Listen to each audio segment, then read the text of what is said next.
आपल्या सोबत आहेत मुरलीधर मोहोळजी, सहकार आणि नागरी विमान वाहतूक राज्यमंत्री. खूप खूप स्वागत. आपण विशेष उपस्थिती लावलीत आजच्या या कार्यक्रमाला.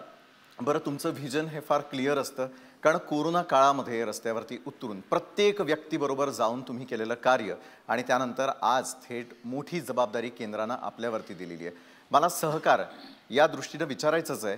मात्र अगदी सुरुवातीला महत्त्वाचा प्रश्न की पश्चिम महाराष्ट्र आणि पश्चिम महाराष्ट्राचे अनेक महत्त्वाचे दुवे आहेत, जेणेकरून पश्चिम महाराष्ट्र हा सगळ्या भारतभर ओळखला जातो. त्याची काही बलस्थानं आहेत. ती बलस्थानं तुमच्या नजरेतून काय आहेत मुरलीधरजी? मला सुरुवातीला तर लोकशाहीला मी धन्यवाद देईन की काही वेगवेगळ्या क्षेत्रातील मान्यवरांना आपण सन्मानित आज करताय. मी दुसऱ्यांदा याच वर्षात आपल्या कार्यक्रमाला येतोय.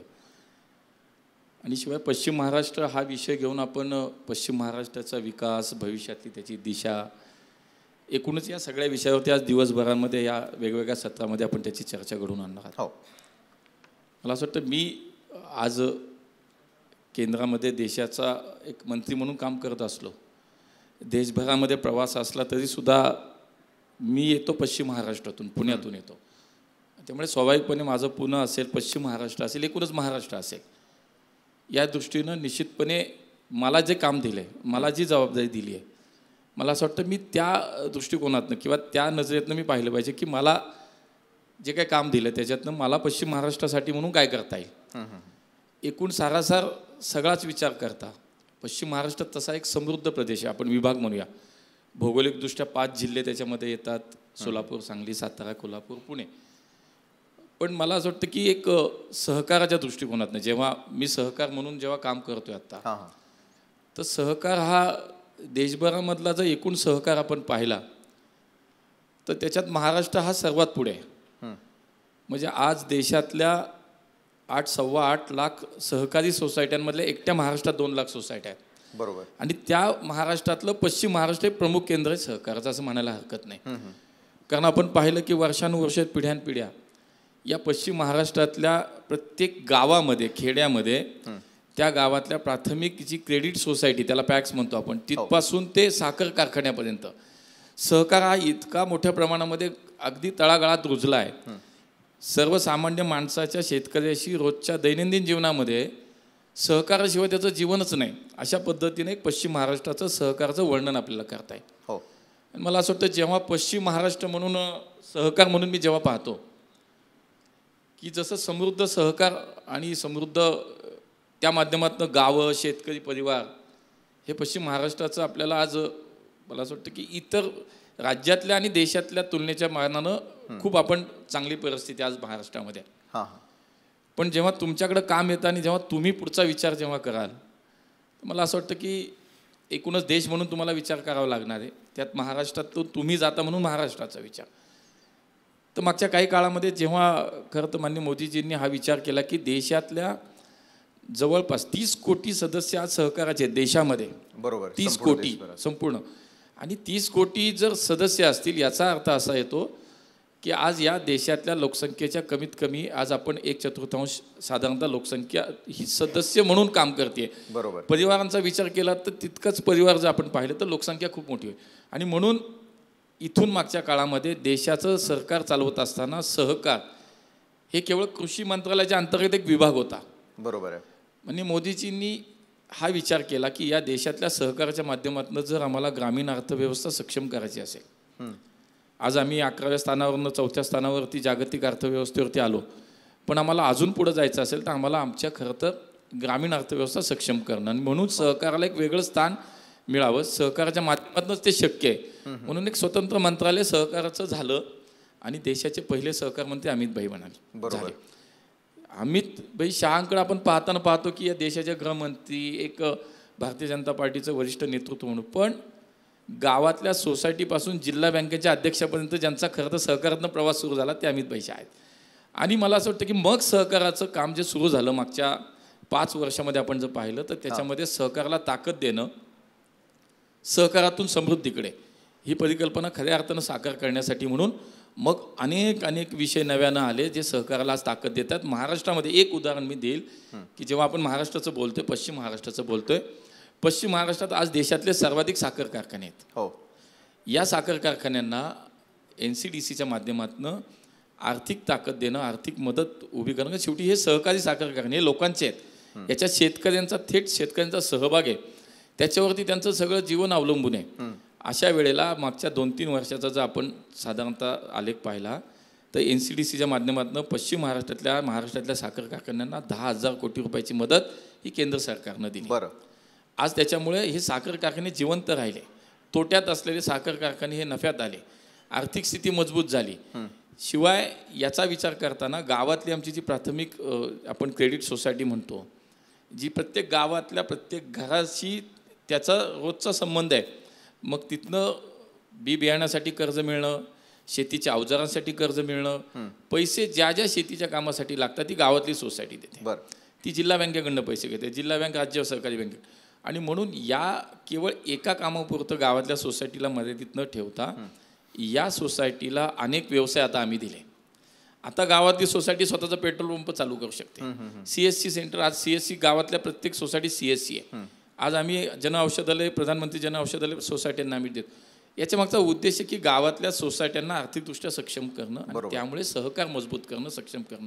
तर पश्चिम महाराष्ट्र आणि महाराष्ट्रात खरं तर हे खूप अगोदर आमच्या सहकार खूप समृद्ध आहे. पण या सगळ्या विषयातनं पश्चिम महाराष्ट्राला अधिक मदत कशी देता येईल, अधिक ताकद कशी देता येईल याचा विचार मी माझं खातं म्हणून, मी जेव्हा सहकाराचा आज देशाचा मंत्री म्हणून काम करतो, मला असं वाटतं मी स्वतः एका खेडेगावातून येतो. इथून 20 किलोमीटरवरती माझं गाव आहे. आजही माझ्या गावातल्या सोसायटीत माझ्या वडिलांचं सदस्य म्हणून त्यांचं नाव आहे. बरं. सोसायटीत. त्यामुळे मी एक शेतकऱ्याच्या घरातून आलेला मुलगा, त्यामुळे मला शेती, शेतकरी, माझा पश्चिम महाराष्ट्र याचं बऱ्यापैकी माहिती आहे, ज्ञान आहे. मला असं वाटतं म्हणून कदाचित मला काम दिलं असावं माझ्या पक्षानं. आणि म्हणून मला असं वाटतं की महाराष्ट्र किंबहुना देशात, आता हा मी म्हणालो तसं बघा, हा थोडा व्यापक विचार आपण थोडासा करूया. महाराष्ट्रात सहकार्य, गुजरातमध्ये सहकार्य, कर्नाटकमध्ये सगळं, पण देशाच्या सर्व राज्यांमध्ये हा सहकार पोहोचावा. सर्व समान गावातल्या, खेड्यातल्या सहकाराच्या विषयामध्ये तिथे समृद्धी यावी. शहराच्या विषयात आपण सहकारी बँका आहेत, पतसंस्था आहेत, मल्टीस्टेट सोसायटीज आहेत.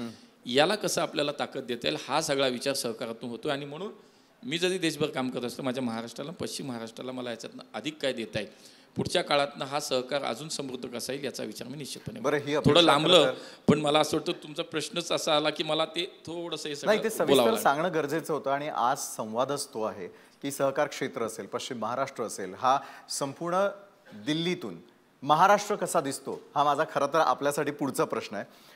एक शेतकऱ्याचं लेकरू थेट मंत्री महोदय होतात.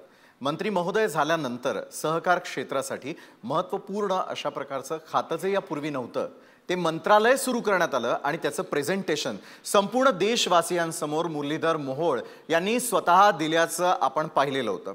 मला सांगा, दिल्लीतून आपला सगळ्यांचा महाराष्ट्र कसा दिसतो?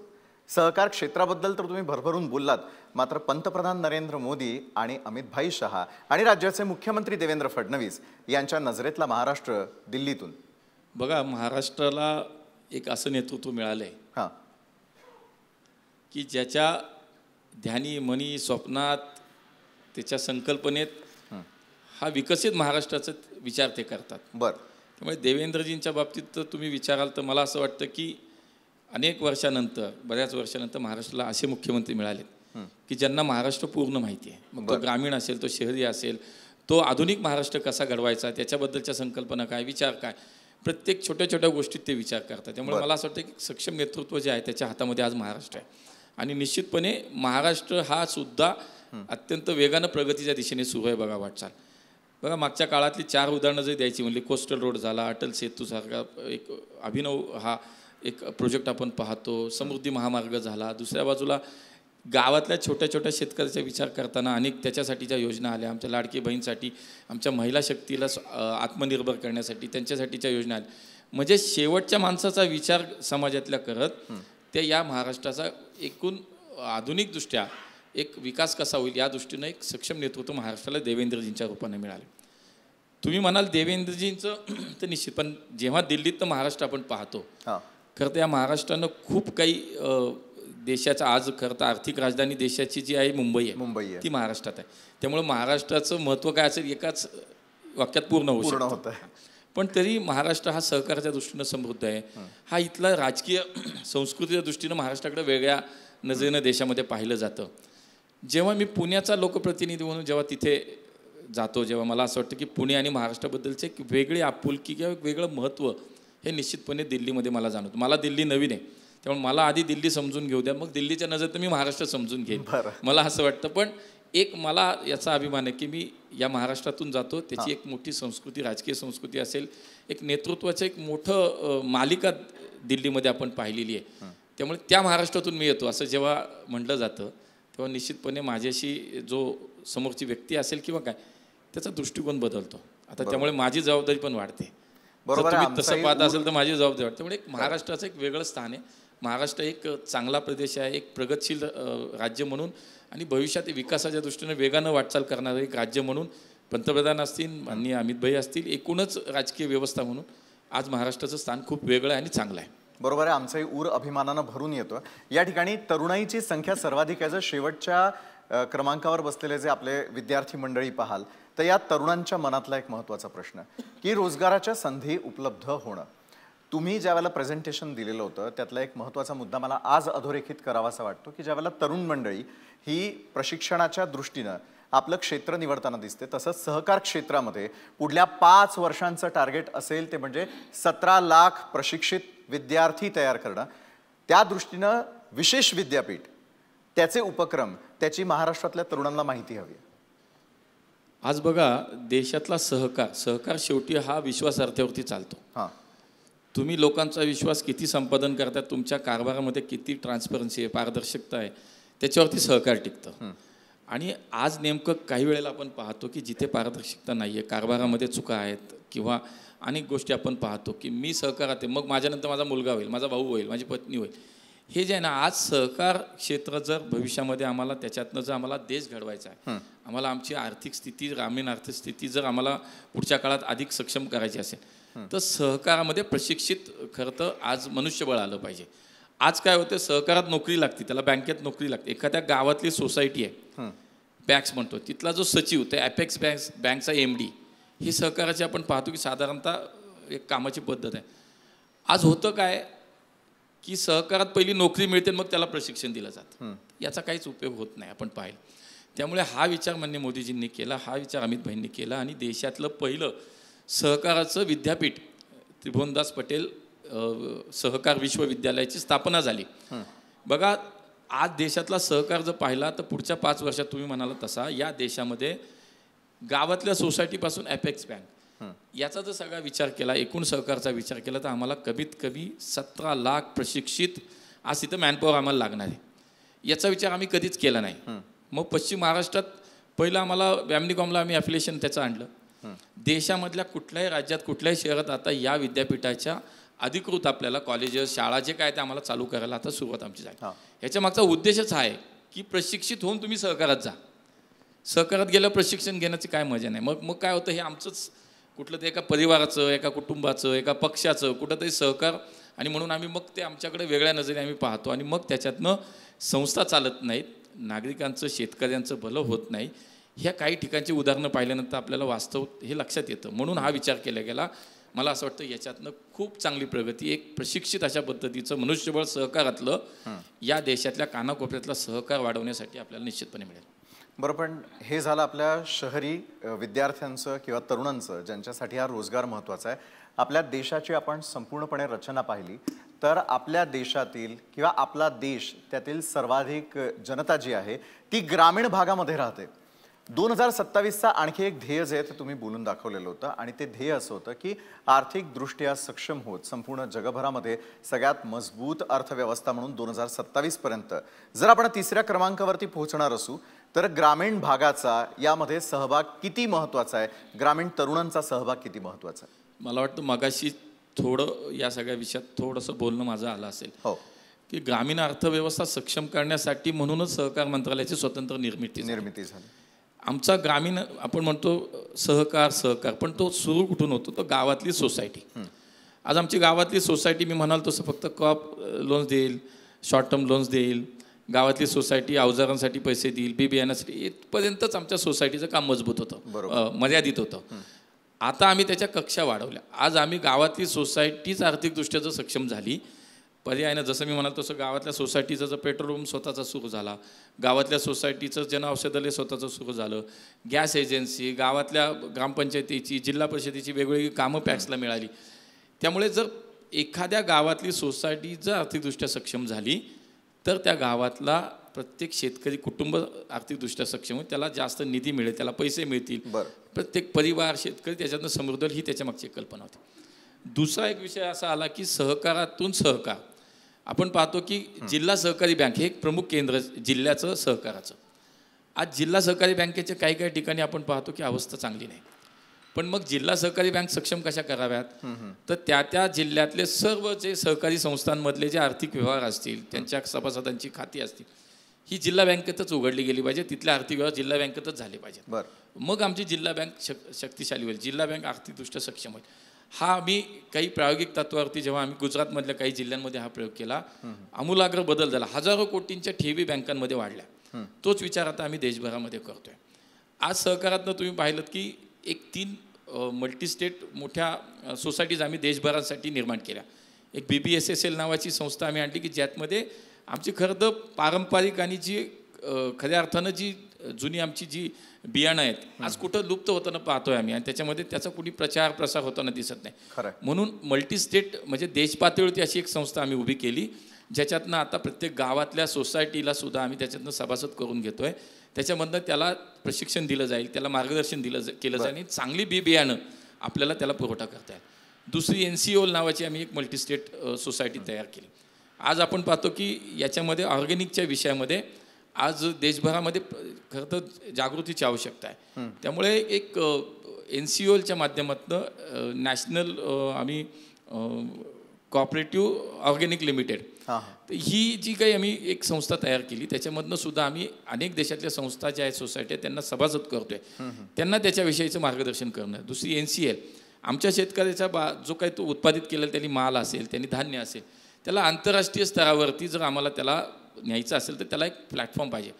म्हणून आम्ही NCL म्हणजे एक्सपोर्टसाठी सुद्धा शेतीमालाला आणि याच्यासाठी सुद्धा एक संस्था आहे. त्यामुळे असे अनेक मी तुम्हाला सांगायला लागलो तर खूप वेळ तुम्हालाही कमी आहे, मलाही कमी आहे. तर अशा अनेक प्रयोग आम्ही सहकारामधनं या देशातला सहकार गावापासून ते अगदी शहरापर्यंतचा आज आम्हाला तो सक्षम करायचा, म्हणून आम्ही त्याच्यामध्ये काम करतोय. आमच्या अर्बन कोऑपरेटिव्ह बँक्स बघा, त्यांच्या आज कामाच्या पद्धती आपण जर कामाची त्यांची जर पद्धत पाहिली तर त्यांना खूप मर्यादित स्कोप आहे कामाला. मग यांचं ऐकायला कोणीच नाही. जशी आमच्या जिल्हा बँक आहे, राज्य सहकारी बँक, नाबार्डच्या माध्यमातून चालतील, त्यांना वेळोवेळी मदत केली जाते. तर देशातल्या ह्या ज्या अर्बन कोऑपरेटिव्ह बँक आहेत यांना मदत करण्यासाठी एक अम्ब्रेला ऑर्गनायझेशन आम्ही सुरू केलं. आज त्या अम्ब्रेला ऑर्गनायझेशनच्या माध्यमातून त्यांना टेक्नॉलॉजीच्या माध्यमातून त्यांना मदत असेल, आर्थिकदृष्ट्या बँकांना मदत असेल, मर्जरचे विषय असतील, अशा अनेक विषयामध्ये आज आम्ही बँकांच्या विषयातसुद्धा काम करतो. त्यामुळे साखर कारखाने असतील, सूतगिरणी असतील, गावातली सोसायटी असतील, ते बँक असतील, या सगळ्या क्षेत्रामध्ये आज देशामध्ये खूप समान पद्धतीने एक विकास कसा होईल याच्यावरती आम्ही आज खूप काम करतो. बरोबर आहे. पॅक्सचा मगाशी तुम्ही उल्लेख केला. 26 मार्चला तुम्ही स्वतः विधेयक त्या ठिकाणी सादर केलं. आता 6 ते 7 महिन्यांचा कालावधी त्याला झालेला आहे आणि सहकार क्षेत्राच्या मंत्रालयाला 10 वर्ष पूर्ण झालेली आहेत. 5 वर्ष. मग त्या संपूर्ण कार्यकाळामध्ये काय काय बदल आपल्याला त्या ठिकाणी पाहायला मिळाले? किती प्रगतीचा वेग हा वेगवान दिसतोय? बघा, मी म्हणाल तसं की 2014 पूर्वी तर या देशामध्ये बिगर भारतीय जनता पार्टीची सरकार होती. मी तेव्हा सांगितलं की केवळ एका कृषी मंत्रालयाच्या अंतर्गत सहकाराचा एक छोटासा विभाग होता. पण सहकाराचं महत्त्व ओळखून त्याचं एक मंत्रालयाची निर्मिती झाल्यानंतर खूप या देशामधले खूप आमूलाग्र बदल आपल्याला पाहिले. मी आता जे सांगितलं हा त्यातलाच एक भाग आहे. छोट्या छोट्या गोष्टीचा त्याच्यामध्ये विचार केला गेला. एक सहकाराचं धोरणच कधी बदललं गेलं नाही, पॉलिसीच कधी बदलली गेली नाही आहे. त्याच्यावरती खूप दिवस आज माननीय अमित भाईंच्या मार्गदर्शनाखाली मोदीजींच्या नेतृत्वात देशाचं सहकारचं धोरण आम्ही तयार केलं नवीन. त्याच्यामध्ये ह्या देशातल्या सहकार क्षेत्रात काम करणाऱ्या अनेक मोठ्या मंडळींचा समावेश केला. त्याच्यावरती जवळपास 2 वर्ष काम चाललं आणि या देशातला सहकार पुढच्या भविष्याच्या दृष्टीनं अधिक आपल्याला चांगल्या त्या पद्धतीनं देशाचा विकास कसा करता येईल याच्यासाठी सहकाराचं राष्ट्रीय धोरण आणलं. आता आम्ही प्रत्येक राज्यांना सांगितलंय की तुम्ही त्या मुख्यमंत्र्यांना त्या ठिकाणच्या सहकार मंत्र्यांना आमच्याकडनं त्या पद्धतीच्या सूचना केल्यात की आता तुम्ही तुमच्या राज्याचं सहकार धोरण बदला. हे जुनं सहकार धोरणाने आता काही होणार नाही. आपल्याला काळानुसार बदलायला लागेल. आपल्याला बदल हवा आहे. तर आपल्याला मुळात तुमची पॉलिसी बदलली पाहिजे आणि म्हणून मुळात पॉलिसी बदलली. त्या पॉलिसीच्या माध्यमातून आज देशभरामध्ये अनेक वेगवेगळे आयाम निर्माण केले गेले. त्याच्यातनं सहकार हे पुढच्या काळात तुम्हाला अधिक सक्षम झालेलं दिसेल. बरोबर. एक शेवटचा प्रश्न विचारतोय आता की कुस्तीचा आखाडा तुमच्यासाठी नवीन नाही आहे, राजकीय आखाडा देखील पार केलेला आहे. पुढच्या काळातला आणखी एक आखाडा जो आम्हाला सगळ्यांना पाहायला मिळणार आहे आणि तो म्हणजे राज्य ऑलिम्पिक कुस्ती संघटनेच्या लढाईमध्ये, असोसिएशनच्या. तर या लढाईमध्ये तुम्ही दंड थोपटताना दिसणार आहात का आणि कसा असेल हा सामना? नाही बघा, मी स्वतः खेळाडू, मी राष्ट्रीय खेळाडू, मी स्वतः कुस्ती खेळलेलो आहे. हो. त्यामुळे मी आज एका राज्याच्या संघटनेचा पदाधिकारी पण आहे. गेले काही दिवस अनेक संघटना, अनेक खेळाडू आम्ही सगळे एकत्र काही ना काही विषयावरती काम करतो. तेव्हा ही राज्य ऑलिम्पिक संघटनेची निवडणूक पुढच्या काही काळामध्ये, दिवसामध्ये होती आहे. तर सगळ्यांनी इच्छा व्यक्त करून दाखवलं की आपणही त्याच्यामध्ये काम करतो. खेळाडू आहे, खेळाचं कळतं, खेळाच्या विषयाची एक आत्मीयता आहे किंवा त्याच्याबद्दल काहीतरी केलं पाहिजे हा एक भाव असतो मनामध्ये. आणि म्हणून याच्यामध्ये सुद्धा आपण काम करायचं का असं जेव्हा सगळ्यांनी मिळून ठरवलं तेव्हा आता काल तर फॉर्म भरलेत आम्ही सगळ्यांनी. आता बघूया काय होतंय ते. निश्चितच त्या लढाईकडे आमचंही लक्ष असेल आणि निकालाकडे देखील असेल. पश्चिम महाराष्ट्राच्या विषयात मला असं वाटतं की थोडं ज्यावेळेला तुम्ही सहकार म्हणता त्यावेळेला माझ्याकडे दुसरी एक जबाबदारी सिव्हिल एव्हिएशनची. निश्चितच. आणि मला तुम्हाला संपवायच्या आधी 2 मिनिटं माझ्या पश्चिम महाराष्ट्रासाठीचं 2-3 जे प्रमुख मागच्या काळामधली काही कामं जी झाली ती मला असं वाटतं तुमच्या वेळेच्या याच्यामध्ये मी ती थोडीशी मांडीन. की पश्चिम महाराष्ट्रात खरं तर आपण पाहतो मागाशी मला तसं की आमचा हा सहकाराच्या माध्यमातून एक समृद्ध प्रदेश आहे. त्यामुळे आमचा शेतीमाल असेल, आमचा उद्योग असेल, व्यवसाय असेल, यासाठी या पश्चिम महाराष्ट्रातलं एक हवाई वाहतुकीच्या माध्यमातून सुद्धा एक नेटवर्क उभं करणं, ते वाढवणं ही सुद्धा एक जबाबदारी आमच्या सगळ्यांवरती होती. त्यामुळे आता पुरंदरचं विमानतळ जे आहे त्याचे भूसंपादन सुरू झाले. पुढच्या काळात एक आंतरराष्ट्रीय दर्जाचं मोठं विमानतळ पुरंदरला होतं. माननीय देवेंजींचं ते स्वप्न आहे, ते त्याच्यासाठी कामालाही लागलेत. सोलापूर ते मुंबई विमानसेवा सुरू झाली आहे. सोलापूर ते हैदराबाद विमानसेवा सुरू झाली आहे, नव्यानं सुरू झाली. आज या पश्चिम महाराष्ट्रात तुम्हाला सांगतो की पुण्याच्या विमानतळाचं सुद्धा आता एक्सपेन्शन आम्ही करतोय. पुण्यातून पुढच्या काही काळामध्ये तुम्ही युरोपमध्ये सुद्धा तुम्ही सगळे मंडळी इथून प्रवास करू शकाल. वाईट बॉडी एअरक्राफ्ट असतील, रनवे एक्सपेन्शनच्या माध्यमातून नवीन टर्मिनल ऑपरेशनमध्ये आलं. आम्ही आता सांगलीच्या विमानतळाचा विचार करतोय, त्यासाठी काम करतोय. कराडमध्ये एक छोटीशी धावपट्टी आहे, ती पुढच्या काळात कशी वाढवता येईल याचा विचार करतो. सोलापूर झालं, कोल्हापूरसारखं एक महत्त्वाचं शहर आहे, तिथल्या विमानतळाचा विस्तार, तिथल्या रनवेचा विस्तार, त्याच्यामध्ये सुद्धा आत्ता काम चालू आहे. त्यामुळे या दृष्टीनं नवी मुंबईच्या विमानतळाचं उद्घाटन झालं. पुढच्या एक 40-45 दिवसामध्ये ते प्रत्यक्षात कार्यान्वित होईल. त्यामुळे एकूण पश्चिम महाराष्ट्र म्हणून नवी मुंबईचं विमानतळ असेल, पुण्याचं नवीन होणारं विमानतळ असेल, पुण्याच्या विमानतळाचा आत्ताच्या विमानतळाचा विस्तार असेल, सांगलीमध्ये नवीन विमानतळाचा निर्मितीचा विचार असेल, सोलापूरमधनं विमानसेवा सुरू झाली. अशा पश्चिम महाराष्ट्राच्या ज्या ज्या संधी म्हणून आम्हाला दिसत आहेत की ज्या माध्यमातून व्यापार वाढेल, उद्योग वाढेल, शेती व्यवसाय वाढेल, त्यासाठी सिव्हिल एव्हिएशनच्या माध्यमातून सुद्धा जे काम दिलं त्याच्यामध्ये पश्चिम महाराष्ट्राचा विचार करणार, कारण मी इथून जातो तो विचार निश्चितपणे माझ्या मनात आणि मी त्याच्यामध्ये जितकं प्रामाणिकपणे काम करता येईल ते करतो आहे. आणि तुम्ही केलेल्या प्रामाणिक कामाचा जो रिझल्ट आहे महाराष्ट्र आणि देशही पाहतोय. मात्र इतक्या कमी वेळामध्ये तुम्ही सहकार क्षेत्र असेल, तुमच्यावरती केंद्राकडून दिलेल्या मोठमोठ्या जबाबदाऱ्या असतील, महाराष्ट्र असेल, देश आम्हाला पाहायला दिलात, त्यासाठी खूप खूप धन्यवाद. तुम्ही आलात आणि तुमचं विजन आपल्या महाराष्ट्रातल्या सर्व प्रेक्षकांशी तुम्ही शेअर केलं, त्यासाठी धन्यवाद. पश्चिम महाराष्ट्र संवाद 2025 प्रेजेंटेड बाय डेक्कालीप टेक्नोलॉजीज, अब हर घर में fire fighter. Associate sponsors hotel grand residency, best choice for rest and test, and DD infra foundation for growth. DVP उद्योग समूह, आम्ही जपतो सर्व काही. आणि Pimpri Chinchwad university Pune, learn grow and achieve.